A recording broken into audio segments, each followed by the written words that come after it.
In 1987, the Park Service interviewed Naomi Tompkins, the O'Neill's cook from 1939 to 1941. In her recollections of life at Dow House, she responded to the question, what was Mrs. O'Neill's favorite thing, with the answer lemon pie, lemon cream pie. In the museum collection of Eugene O'Neill National Historic Site, we have the Dow House cookbook inscribed by Carlotta. In it, she has starred a lemon chiffon pie recipe that could very well be the O'Neill's very favorite. So, from the kitchen of Dow House to your kitchen, here's how to make it. Begin by blind baking a crust. Flour and salt get combined with shortening. We're using cream cheese and lard, a variation that was provided in the cookbook. Making sure your ingredients are very cold before you add them to your dry mixture will guarantee success. Cut those shortenings in with a pastry blender or 2 knives until the mixture resembles coarse sand, and then add a splash of water at a time until that dough just holds together in a crumbly ball. Wrap your dough and put it in the refrigerator for 15 to 20 minutes to rest. Once it has, flour your countertop and get ready to roll. Work it gently until wide enough to fit inside a pie tin.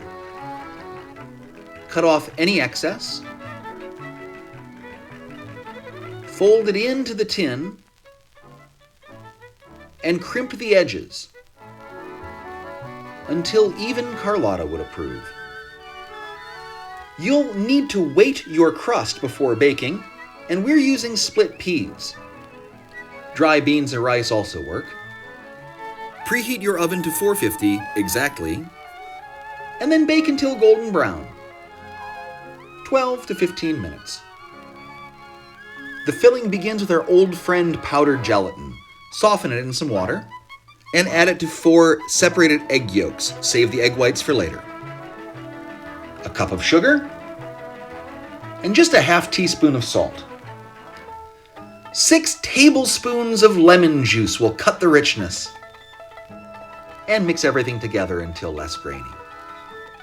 Now, if you've got a fresh lemon tree outside your headquarters building, now is a great time to grab one to zest into the custard for an extra intense lemon flavor. Your pie shell should be done by now. Carefully take it out of the oven and let it cool while stirring your custard over a double boiler until thick, about 6 or 8 minutes. In her interview, Naomi spoke of the conveniences of Dow House, those appliances that we today take for granted that in the 1930s and 40s would have only been in the wealthiest households.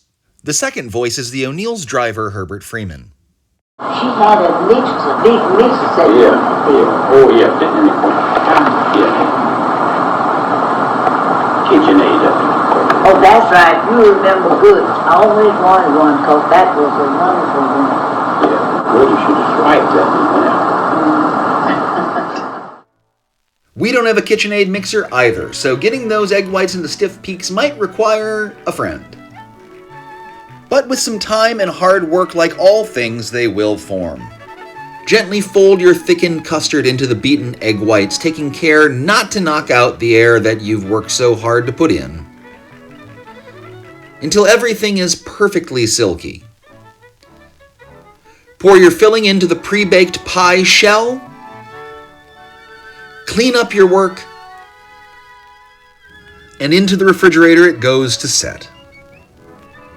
40 minutes to an hour should be sufficient.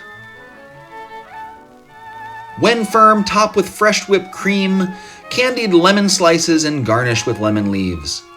Serve to your favorite 4-time Pulitzer Prize winner and Nobel laureate.